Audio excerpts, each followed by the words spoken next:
Yeah, alright. Alright, pal. Yeah, alright, talk to you later. Yep, see you. Okay. Alright, see you later. Yeah, bye. Bye. Wow, that was a good call. Peace review. Hello, and welcome back to Piss Review, the only show that gives you a weekly review on different alcohols in an elegant manner, except not really that, and it's also not weekly. This episode was slightly delayed. Thankfully, there was not as big as a gap between episodes as my last gap.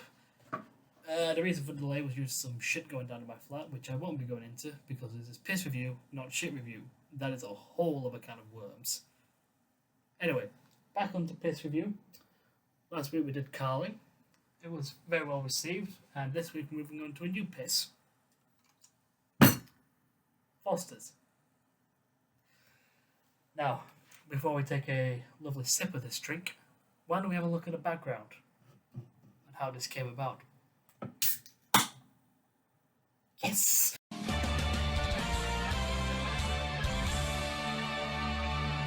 Now, one thing people forget about Foster's is they're very similar to toilet wine. Not in taste or anything along those lines, but in origins, as Foster's comes from the biggest prison known to man, Australia. In 1886, two Irish-American brothers by the names of William and Ralph emigrated from the US to sell Block M to start brewing this drink 2 years later, and the year after that began selling it publicly. In 1901, Foster's was even given to soldiers fighting on the front lines in the Boer War. Now in 1907, Foster's and five other companies merged together to form the Carlton and United Breweries. This company only sold drinks in glass bottles up until 1958, when people were outraged and decided we want tinnies. We love tinnies. Fuck me!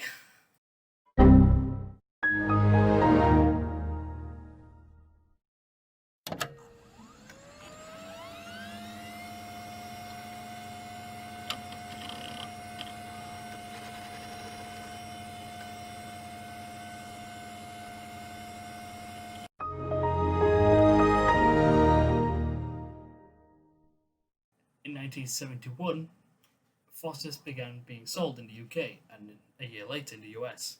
However, it did so well in the UK that we decided to repeat history and once again take some from Australia. However, instead of it being land, this time went for their beer. Because as we all know, fuck Australia and long live the British Empire.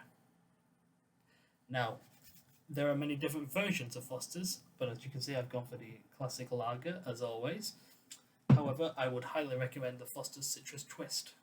It's the best when you're coming back from Pudseyast and drawing people around. If you know, you know.